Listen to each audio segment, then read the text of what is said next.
자, 우리가 지금 그 제자들이 예수님에게 물었지요. 주의 임하심과 또 세상 끝날에는 어떤 징조가 있겠습니까? 그 질문에 대해서 주님께서 총 7가지 징조를 말씀을 해주세요. 이게 이제 세 부분으로 나누는데 첫 번째는 뭐였죠? 사람의 미혹이 있을 것이다. 그리고 난리와 난리의 소문들이 들릴 것이다. 그리고 믿는 자들, 성도들이 박해를 받을 것이다. 그리고 이 천국 복음이 세상 땅끝까지 전파되리라. 그리고 지난주에 우리가 봤던 이 거룩한 곳에 결코 서지 말아야 될 멸망에 가증한 것이 서게 될 것이다. 그리고 그것으로 인하여서 또 이 성전이 파괴되고 또 예루살렘이 멸망할 것이다. 자, 여기까지 6가지 징조를 말씀을 하셨죠. 그 중에서 이 사람의 미혹과 난리와 난리의 소문과 성도들이 박해를 받고 그리고 성전 안에 우상 멸망에 가증한 것이 서는 것과 예루살렘의 파괴와 이 성전 파괴와 예루살렘 멸망은 이제 요한계시록 가면 7인 7나팔 7대접 재앙에 대한 이 재앙에 해당되는 내용들이죠. 근데 우리가 이 말세의 징조를 주님이 말씀하실 때 이게 그 징조인가? 거기에 초점을 두는 게 아니고 그것을 통해 우리가 진짜 집중해야 될 것, 우리가 재앙을 통해서 재앙의 징조를 통해서는 뭐죠?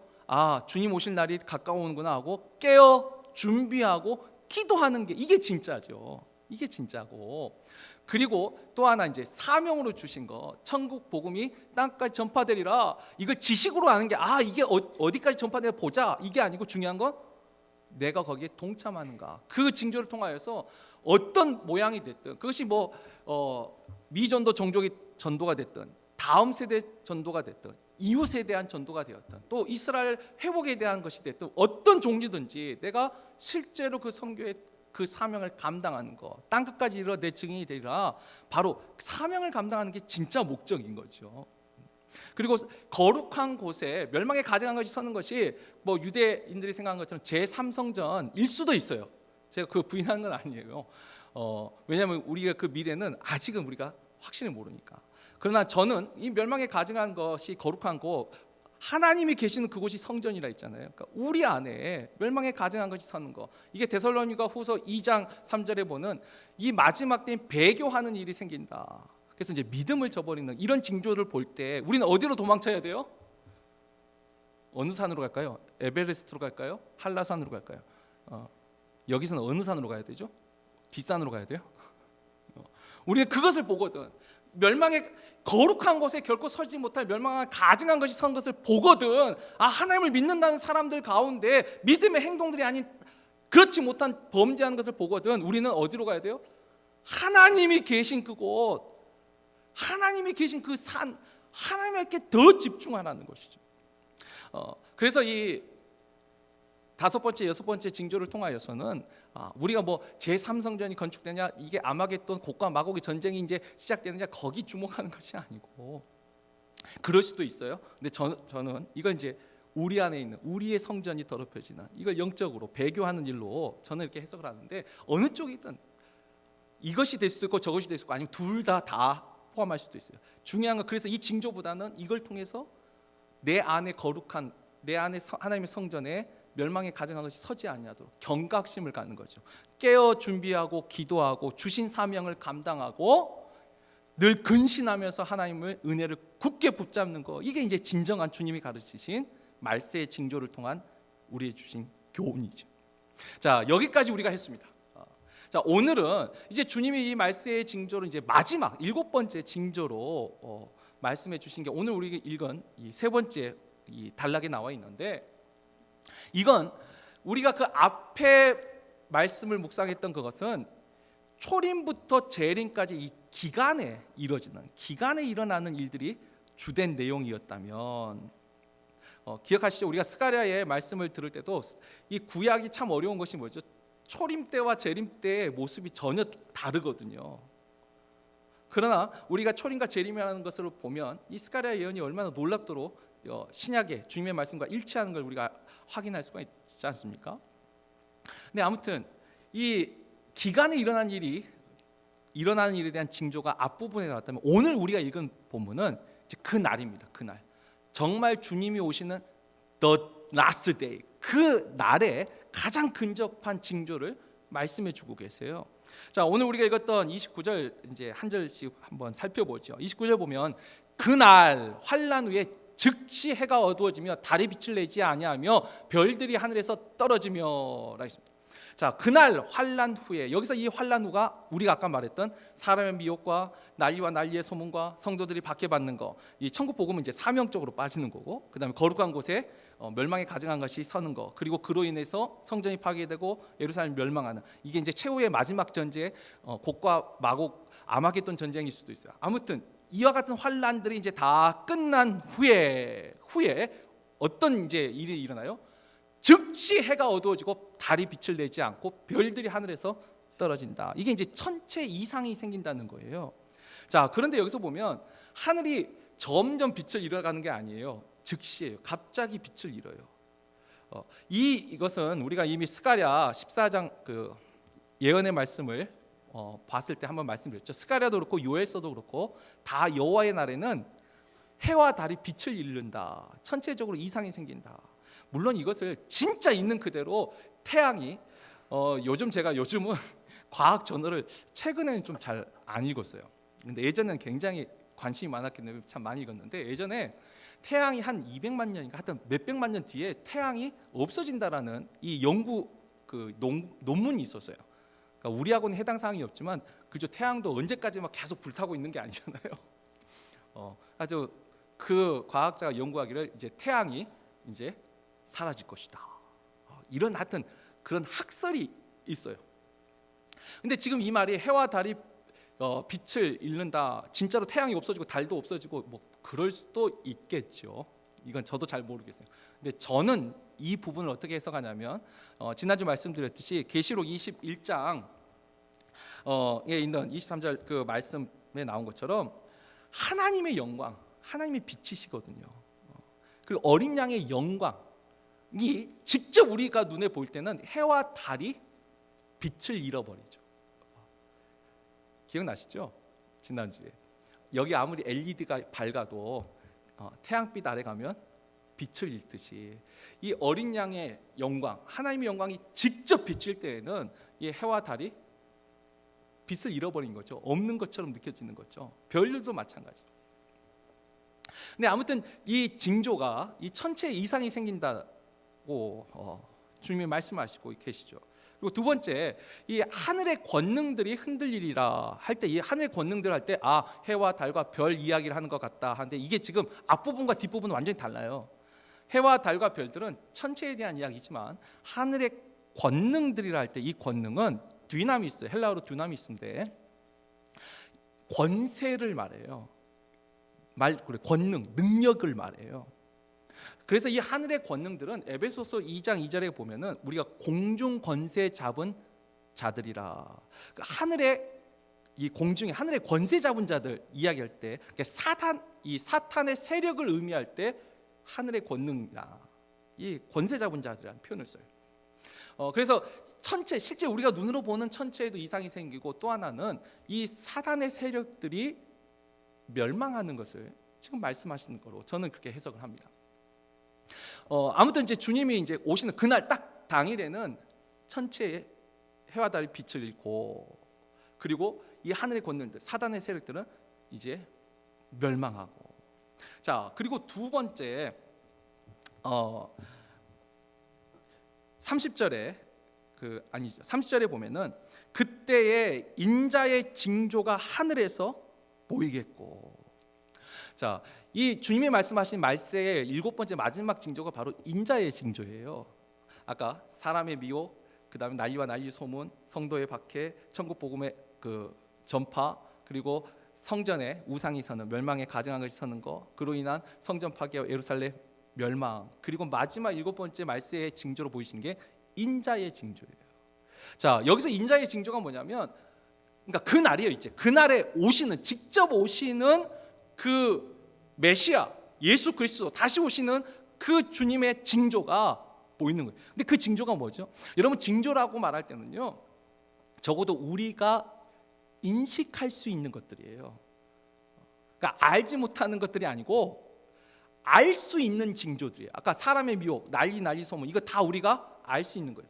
인자의 징조도 마찬가지요. 우리가 알 수 있는 징조가 보여요. 자, 어떤 징조죠? 그게 이제 아까 말한 29절하고 연관이 되죠.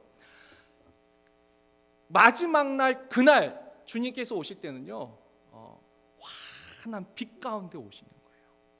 자, 그리고 그 다음에 이제 시각적인 징조가 있어요. 시각적인 빛 가운데, 자, 그 밑에 30절 하반절에 보면 인자가 구름을 타고 능력과 큰 영광으로 오는 것을 보리라. 구름을 타고 오시는 거예요. 이 구름을 탄다는 말이 그 손오공이 근두운 타잖아요. 손오공 아세요? 손오공? 다들 모르시는 표정 같은데. 하여튼 구름 타고 다니는 원숭이가 있어요, 중국에. 근데 주님이 그렇게 구름 타고 쉬 이렇게 날아오는 이게 아니고, 정확하게 의미는 구름에 쌓여서 주님이 오세요. 자, 근데 이 모습이 지금 아직 이루어지지 않았잖아요. 우리가 보지 못했잖아요. 근데 본 사람이 있어요. 목격자가 있어요. 우리가 그 본문을 사도행전 1장 9절하고 11절 말씀 우리 한번 같이 읽어보겠습니다. 사도행전 1장 9절 11절 말씀입니다.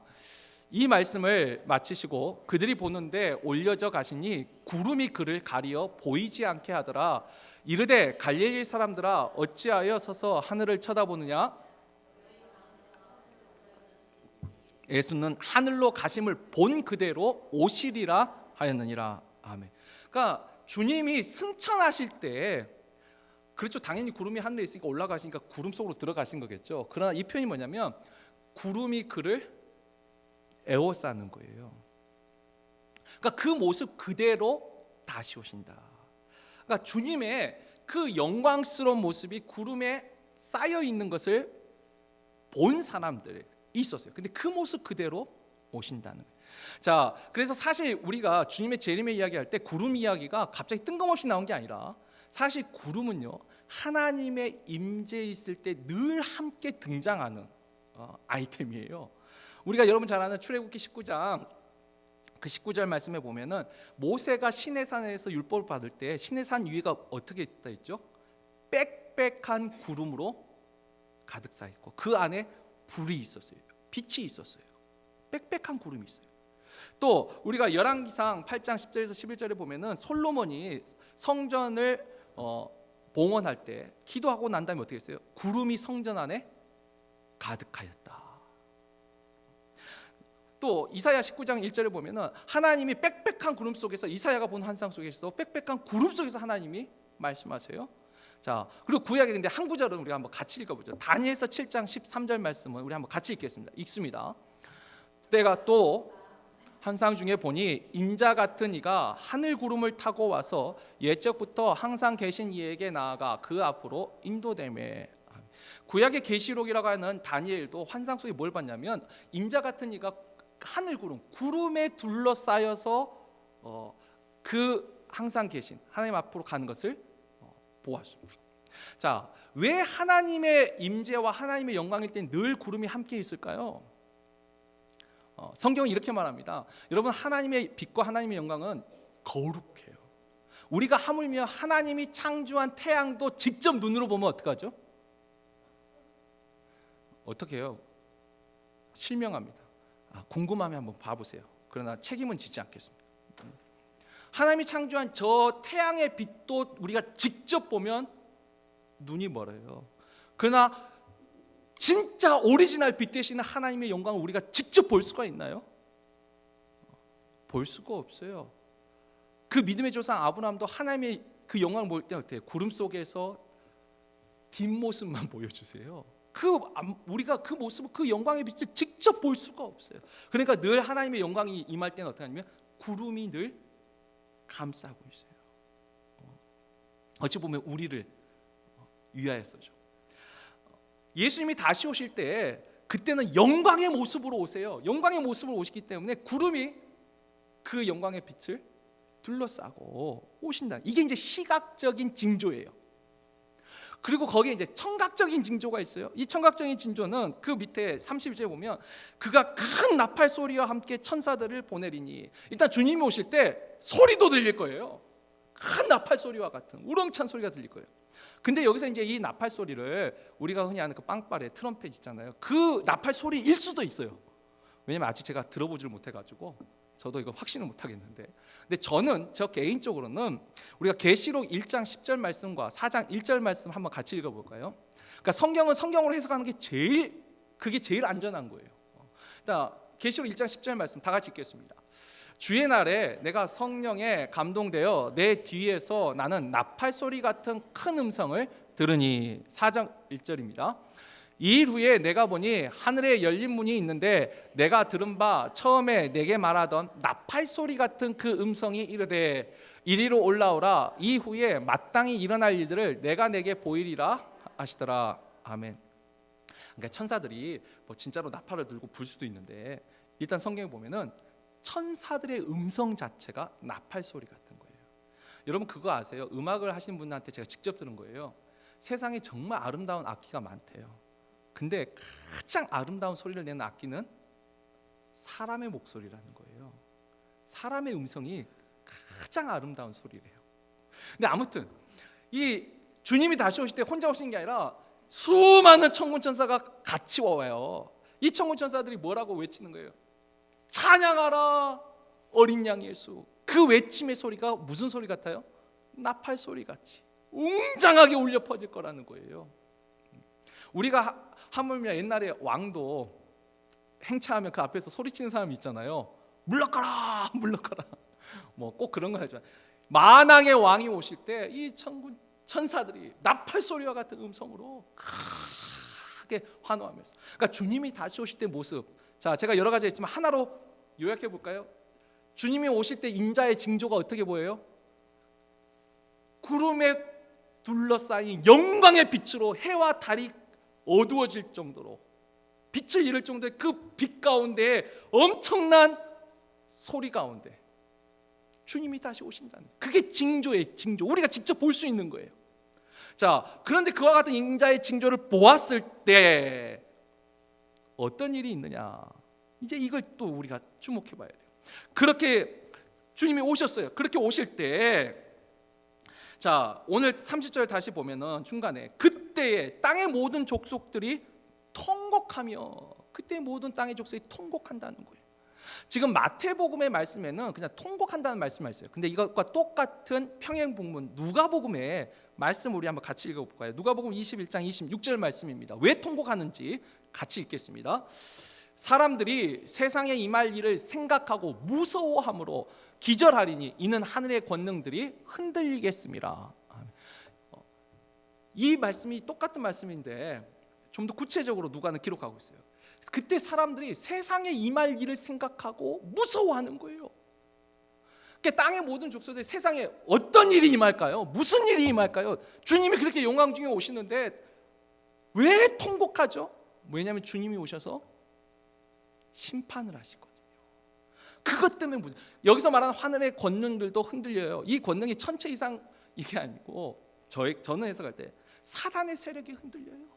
지금까지 하나님을 믿지 않았던 이 불신자들은 사단의 공중권세 잡은 자의 권세 아래 놓여 있는데 자기들을 지탱하던 그 권세가 흔들리니까 어때요? 두려움이 찾아요.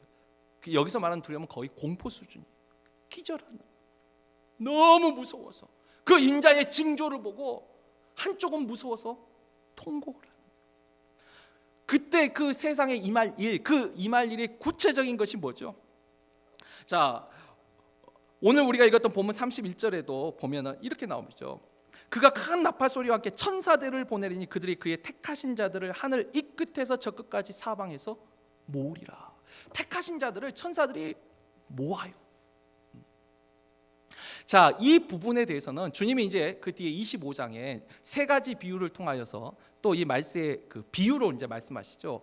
하나는 열처녀 비유가 있고, 그 다음에 달란트 비유가 있고, 그 다음에 이제 양과 염소의 구분하는 비유가 있는데, 이 세 번째 비유가 그 속에 담겨 있는 비유 속에 있는 팩트가 있어요. 우리 마태복음 25장 31절에서 34절 그리고 41절과 46절만 우리 교독하겠습니다. 순서대로 제가 읽지요. 제가 먼저 읽겠습니다. 인자가 자기 영광으로 모든 천사와 함께 올 때에 자기 영광의 보좌에 앉으리니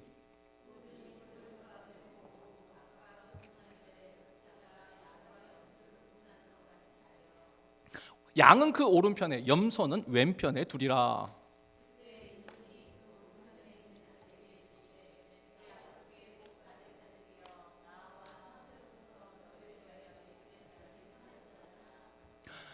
또 왼편에 있는 자들에게 이르시되 저주를 받은 자들아 나를 떠나 마귀와 그 사자들을 위하여 예비된 영원한 불에 들어가라. 그들은 영벌에, 의인들은 영생에 들어가리라 하시니라. 아멘. 그러니까 주님이 다시 오시는 날 무슨 일이 일어나요? 양과 염소를 구분하듯이. 그리고 보내는 천사들을 또 다른 비유에서는 추수꾼으로 비유하시죠. 추수꾼. 마지막 날에 추수할 때 알곡과 가라지를 구분하든지. 우리가 추수꾼이라는 말을 하도 신천지가 먼저 쓰는 바람에 굉장히 부정적인 이미지가 있는데요. 아니요, 성경에 있는 표현이에요. 추수꾼은 추수하는 천사들을 보내서 이제는 구분하는 거예요. 자, 여러분, 이 영어로는 조금 어려운데 우리의 한국말로는 오히려 좀 쉬워요. 왜냐하면 이게 한자가 있는데, 여러분 구별이란 단어와 구분이란 단어를 구분할 수 있나요? 여러분 구별이라는 말은요, 쉽게 말하면 이거예요. 구별은 물과 소금처럼 달라요. 다르지만 어떻게 해요? 섞일 수 있는 게 구별이에요. 이해되셨어요? 구분은 물과 기름처럼 달라요. 다른데 어떻게 해요? 섞일 수 있어요? 없어요? 못 섞여요. 이걸 구분이라고 하는 거예요. 뭐 굳이 영어로 제가 아무리 해도 구분은 디바이더, 완전히 다른 거고, 구별은 다르지만 함께 디퍼런트 상태로 이제 섞여 있는 거예요. 우리가 주님이 오실 때까지 그 기간, 말세의 기간에는 구별된 성도로 살아요. 주님이 오시기 전까지 우리는 세상에 물과 소금처럼 다르지만 섞여서 살아요. 구별된 성도로 살아요. 그러나 주님이 오실 때는요, 구분된 성도가 되는 거예요. 이해되셨어요? 주님이 오실 때는, 그때는 완전히 달라지는 거예요. 하나님을 믿는, 하나님의 택감받은 그 백성들과 그렇지 않는 사람들이 양과 염소처럼 오른편과 왼편으로 갈라지는 거예요. 이때는 구분이 되는 거예요. 지금은 교회 안에 가라지가 섞여 있어요. 알곡이 함께 있어요. 그러나 그날에는 가라지들과 알곡이 구분이 된다는 거예요. 그 구분 때문에 그 사실, 이것이 이제 스가랴의 예언에서는 판결 골짜기, 여호와께서 심판, 여호수아와 판결 골짜기로 감람산이 쪼개지면서 그때 스가랴의 예언은 판결 골짜기에서 갈라지는 것이고, 주님의 말씀은 양과 염소로 왼편과 오른편으로 갈라지는 것이고, 중요한 것은 구분을 한다는 거예요. 가장 중요한 핵심은 구분이 된다는 거예요.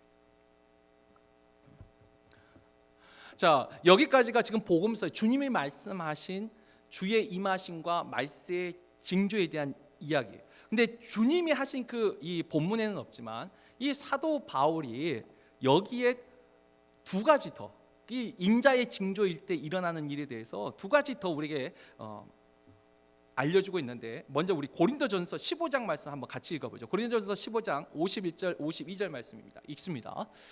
보라, 내가 너희에게 비밀을 말하노니 우리가 다 잠잘 것이 아니요 마지막 나팔에 순식간에 호련히 다 변화되리니, 나팔 소리가 나매 죽은 자들이 썩지 아니할 것으로 다시 살아나고 우리도 변화되리라. 아멘. 자, 사도 바울은 주님이 오실 때 또 어떤 일이 있어요? 그 심판이 있고 구분되는데, 그 구분과 함께 뭐 있죠? 성도들과 함께 모든 죽었던 자들이 부활한다는 거예요. 여러분, 우리가 예수의 부활을 믿는다고 할 때 영적인 부활을 믿는 것이 우리의 신앙이 아닙니다. 지금 주님이 오시기 전에는 영적인 부활이죠. 이 땅에서 잠자고 하나님 나라에서 우리가 깨어나죠.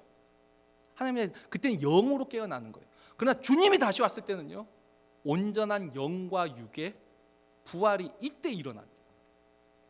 온전한 영과 육의 부활이 주님이 다시 오실 때 다 일어나서, 그래서 한쪽은 영원한 하나님 나라 영생에, 한쪽은 그 부활한 영과 육의 육신으로 영벌에 받게 되는 거예요. 멸망하게 되는 거예요. 성도의 부활이 일어났대요. 그러니까 죽은 자의 부활이 일어난다는 거예요. 그리고 또 하나, 이제 데살로니가 전서 4장 16절 17절 말씀 우리 또 한번 같이 읽겠습니다. 주께서 호령과 천사장의 소리와 하나님의 나팔 소리로 친히 하늘로부터 강림하시리니 그리스도 안에서 죽은 자들이 먼저 일어나고 그 후에 우리 살아남은 자들도 그들과 함께 구름 속으로 끌어올려 공중에서 주를 영접하게 하시리니 그리하여 우리가 항상 주와 함께 있으리라. 아멘. 여기서 17절에 보면 구름 속으로 끌어올려라는 말이 헬라어로 할파조라는 말인데, 이것을 우리가 한자어로 휴거라고 말하는 한 거예요. 여러분, 휴거라는 말 들어서 보셨죠? 휴거라는 단어가 성경에는 안 나와요, 실제로는. 근데 이 끌어올려라는 말을 이 끌 휴자 들 거자를 써서 휴거라는 말을 써요. 근데 이 휴거를 우리가 평상시 일상에서는 이 말을 잘 쓰질 않아요. 휴거됐다는 말 평상시 쓰세요? 근데 이거 처음 들어보신 분 계세요? 휴거라는 단어? 이거 우리 정주희 쌤은 또 처음 들어보셨구나. 아이고, 그러신. 아무튼 한국에서는 휴거라는 말은 다 들어보셨을 거예요. 근데 번역은 제대로 된 거예요. 자, 이 휴거라는 할파조라는 단어가 이 고린도 그 후서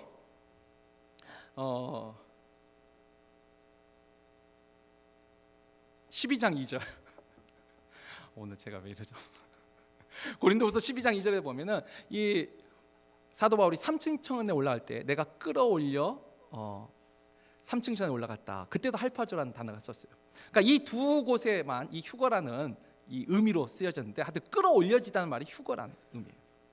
자, 그래서 이 주님이 다시 오실 때 어떤 일이 생기는 거죠? 주님이 영광 중에 오실 때 죽은 자들이 부활하고 그 중에 이 성도들은 구름 위로, 구름 타고 오시잖아요. 구름 속으로 끌어올려주는 거예요. 휴거가 된다는 거예요. 이것이 이제 계시록 19장에 보면 이게 어린 양과의 혼인 잔치로 표현이 됩니다. 자, 그렇다면 여기까지 이제 한번 좀 정리 좀 해볼까요? 제가 참 여러 가지 말씀을 드렸는데, 말째 주님이 임하시는 세상 끝날에 있을 말세의 징조인 마지막 7번째 인자의 징조는 어떻게 하죠? 일단 시각적으로 큰 영광이, 구름에 둘러싸인 큰 영광의 빛을 보고, 청각적으로 큰 나팔 소리를 우리가 듣게 되는 거예요. 그리고 그 징조를 보면서 그 징조와 함께 일어나는 일들은 뭐냐면, 이제 하나님이 택하신 백성들과 그 다음에 하나님을 믿지 아니하는 이 사람들을 구별이 아니라 이제는 완전히 구분하시고, 구분된 그 택하신 백성들 어떻게 해요? 하나님께서 끌어올려서. 그러니까 이 심판의 결과, 그러니까 심판 후에 휴거인지 휴거 다음에 심판인지, 근데 저는 이미 심판을 거쳐서 휴거돼서 구분하셨으니까 구분된 이 백성들을 주님께서 끌어올려서 주의 나라로 인도하시고, 그리고 이제 이 올림 받지 못한 이 사람들은 이제 영벌에, 멸망에 이제 처하게 되는 것이죠. 이것이 이 세상에 임할 마지막 때 임할 그 일, 그것 때문에 아까 했죠. 땅의 모든 족속들이, 특히 하나님을 믿지 않는 불신자들은 통곡한다라는 거예요. 자, 여기까지가 이제 주님이 말씀하신 말세의 징조예요. 자, 그런데 그럼 주님 오실 때 그 인자의 징조와 그때 있을 그 마지막 심판, 자, 그걸 우리가 지식으로 지금 들었어요. 근데 정말 이것을 가지고 우리가 얻을 교훈, 정말 주님이 우리가 깨닫기를 원했던 건 정말 무엇일까? 여기에 대해서 우리가 이제 한 번 더 깊게 생각을 해봐야 돼요. 한 우리가 3가지 정도만 잠깐 나누고 이제 말씀을 정리합니다. 먼저 여러분, 이 마지막 인자의 징조를 통해서는요, 우리가 기억할 게 있어요. 메시아가 처음 왔을 때 초림의 모습과 재림의 모습은 완전히 다르다는 거예요. 여러분, 초림 때는요, 낮고 천한 모습으로 오셨어요. 그리고 초림 때는요, 물론 완전히 시크릿, 비밀리에 오시진 않았어요. 그러나 동방박사와 들에서 양치던 목동들 몇 사람 말고는 주의 오심을 볼 수가 없었어요. 알 수가 없어요. 초림 때는.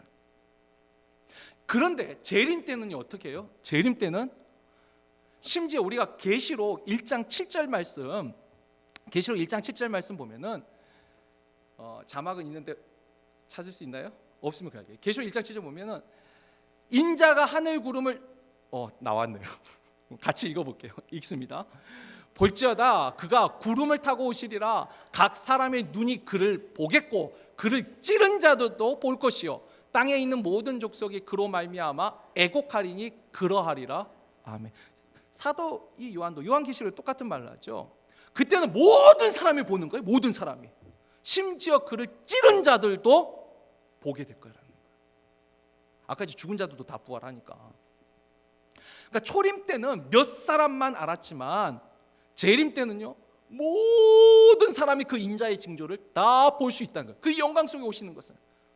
물론 여기서 또 이런 궁금증이 있죠. 만약 예수님이 북반구에 오시면 적어도 남반구는 하루 늦게 보겠죠. 안 그래요? 옛날에는 그래서 성경을 믿을 수 없다고 말할 때는 그냥 이 말도 안 되는 소리. 그러면 주님이 시차 적응하면서 오시나요? 자, 그래서 성경에 보면은 우리가 지난주 봤지만 주의 임하심은 동해 번쩍 서해 번쩍 할 것이라. 사실 어떻게 하실지 저도 몰라요. 왜? 아직 못 봤으니까. 근데 진짜 저는 믿어요.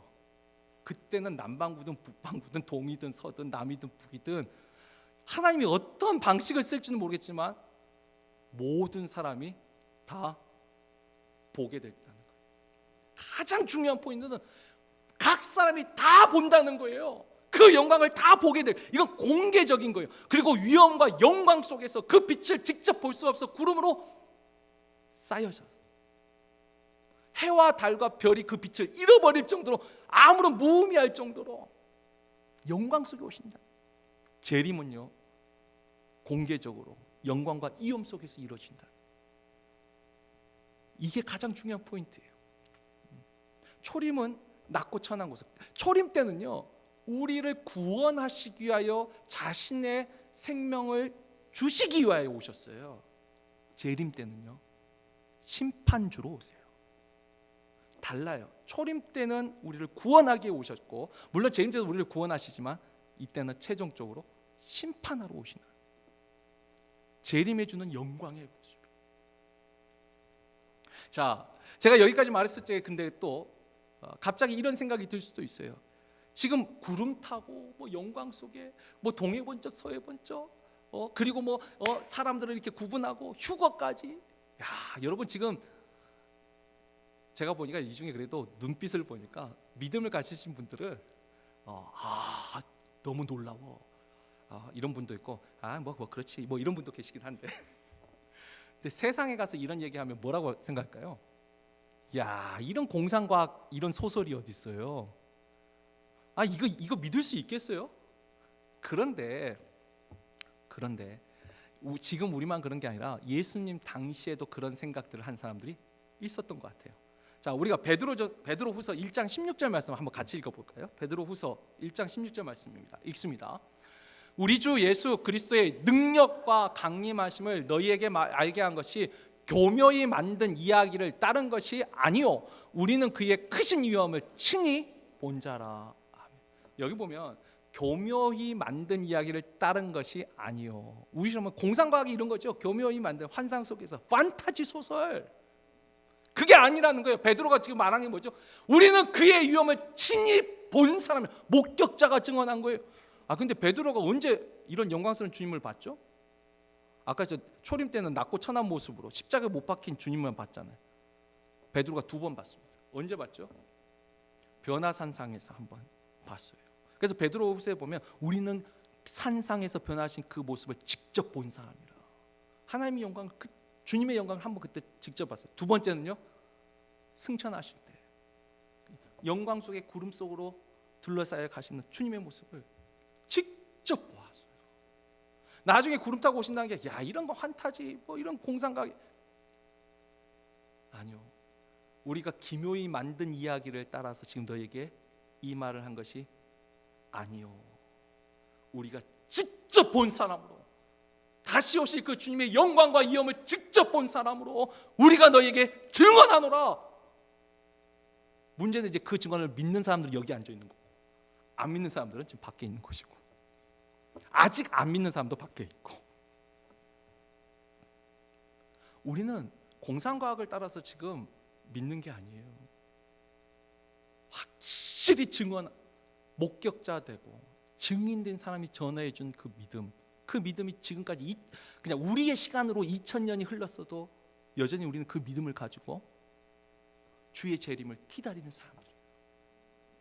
자, 그렇다면 아까 그랬어요. 재림 때는 위엄과 영광 속에 오실 거예요. 그리고 우리는 그 목격자 된 증언을 믿어요. 그러면서 이제 우리에게 그것이 어떻게 적용이 될까요? 우리에게 적용되는 가장 좋은 말씀이 저는 아까 누가복음 21장에 있다고 믿습니다. 21장 28장 아까 26절을 읽었잖아요. 26절에 다른 사람들은 앞으로 일어날 일 때문에 무서워서 기절하면서 통곡하였잖아요. 그런데 28절에 뭐라고 나왔냐면 그 앞에 27절은 인자가 구름 타고 영광 중에 온 것을 보거든. 그러면서 28절 다 같이 읽습니다. 이런 일이 되기를 시작하거든 일어나 머리를 들라 너희 속량이 가까웠느니라 하시더라. 아멘. 이런 일이 되기를 시작하거든. 이게 뭐지? 인자의 그와 같은 징조를 너희가 보거든. 그때 징조를 보면 어떻게 해요? 일어나 머리를 들라는 거예요. 머리를 들라. 여러분, 이 말이 여러분한테 어떻게 들릴지 몰라도 저한테 참 큰 위로가 되는 말이에요. 왜냐하면 주님 오시기 전에는 머리를 좀 숙이고 살아야 돼요. 참아야 될 게 너무 많아요. 진짜 목회자로서 저는. 근데 주님이 오실 때는 내가 머리를 들 거예요. 왜냐하면 그날을 내가 기다리면서 사모하면서 살았으니까. 그전에는 참고 또 인내하고 또 참았고 숙여야지만 그날에는 내가 고개를 들 거예요. 소망이에요. 속량이 가까웠어요. 이제 진정한 구원의 완성이 이루어질 거니까.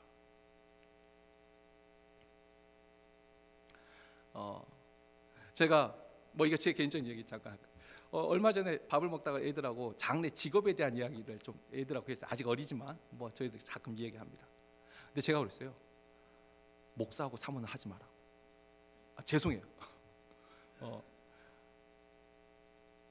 하나님이 정말 나를 부르셨다는 그 사명감 확신 없으면 절대 하지 말라고 했어요. 그러니까 직업으로는 목사를 하지 말라고 했어요. 직업으로. 사실 저희 어머니도 저를 서운하셨거든요. 근데 저희 어머니가 예전에 그랬어요.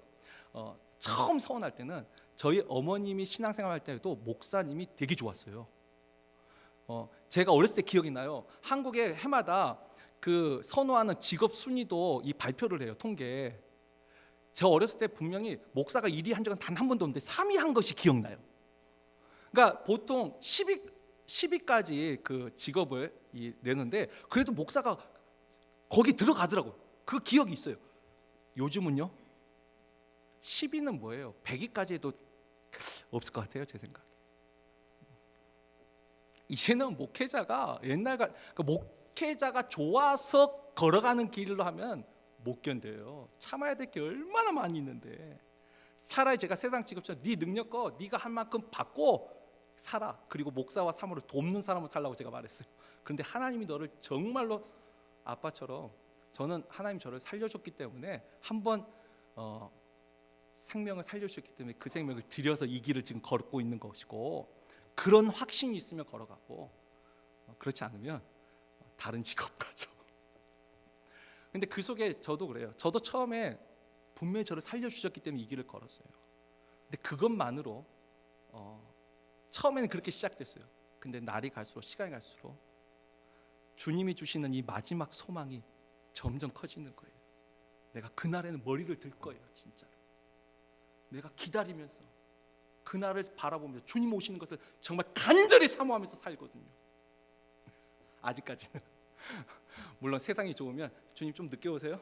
아니면 좀 다음에 오세요? 이럴지 모르겠는데 정말 주님을 기다려. 이게 소망이라는 거예요. 그게 힘이 되는 거예요. 여러분 이 인자의 징조를 말하면서 우리가 정말 이런 큰 빛을 보겠구나 이런 소리를 듣겠구나 야 궁금하다 이렇게 사는 게 아니고 우리가 있죠. 재앙의 징조를 통해서는 주님 오신 날이 가까웠구나 더 깨어 준비하고 내가 기도해야겠지. 또 그 천국 복음이 전파되는 사명을 통해서 땅끝까지 이르는 내 증인이 되라 그 말씀 생각하면서 내가 주님 오시기 전에 부끄럽지 않도록 나에게 주신 이 달란트 남겨야지 하면서 그 사명 감당하려 하는 것이고 이 인자의 마지막 그 징조를 우리가 기억하면서 어떻게 그것이 내 소망이 되는 거예요. 내 위로가 되는 거예요. 내 기쁨이 되는 거예요. 그날에는 주님이 우리의 눈에서 모든 눈물을 다 씻어주실 것이고 내 마음의 중심을 아시는 주님이 모든 걸 보고 계시고 듣고 계시고 알고 계신 그 주님이 나를 위로해 주실 거라는 거예요. 그 소망, 그것이 소망이 되는 거예요. 그게 위로가 되는 거죠. 이게 진짜 말세의 징조를 믿는 성도들이 가져야 할 태도예요. 여러분, 제가 묻겠습니다. 여러분 이러한 소망이 있으세요? 이런 이게 내 삶의 희망이 되세요? 내 집 마련, 어디 좋은 차, 이런 소망도, 작은 소망도 세상에서 필요하지만 그건 다 이 세상 떠날 때는 다 죽은 소망이에요. 세상 떠날 때 우리가 이 세상에 가진 소망 중에 가지고 갈 게 뭐가 있어요? 이건 다 죽는 소망이에요. 그러나 살아있는 소망, 산소망이라고 하죠. 산소망. 산소망은 뭐죠? 우리가 죽은 후에도 여전히 소망이 되는 그 영원한 하나님 나라. 그게 우리에게는 진짜 소망이에요. 죽으면 내 집도 필요 없어요. 좋은 차도 필요 없어요. 건강도 죽으면 다 필요 없어요. 다 필요 없어요. 근데 하나님의 나라는 영원한 그 생명은 여전히 살아있는 소망. 그게 우리에게 소망이 되는 거예요. 성도의 기쁨과 소망이 바로 인자의 징조일 때 나타난다는 거예요. 여러분, 근데 그때 그날에 그 징조를 보고 다 어떻게 해야 돼요? 주님이 하라는 대로 뭘 하면 돼요? 머리를 드세요. 머리를 들고 우리는 그 영광의 주님을 기쁨으로 맞이할 수 있기를 주의 이름으로 축원합니다. 세상 모든 족속들은 그 주님을 보고 오히려 무서워서 기절해서 그동안 사로잡혔던 공중권세, 그 권세들이 흔들리니까 통곡하고 왜곡하고, 내가 이렇게 잘못했는데 그 죄책감에 쌓여가지고 무서움에 떠는 게 아니라 오히려 그 거룩하신 하나님 주님, 다시 재림하시는 그 주님 앞에 기쁨과 소망으로 머리를 들고 그 은혜를 붙잡고, 내가 잘해서 그가 아니고 은혜를 붙잡고 살았으면,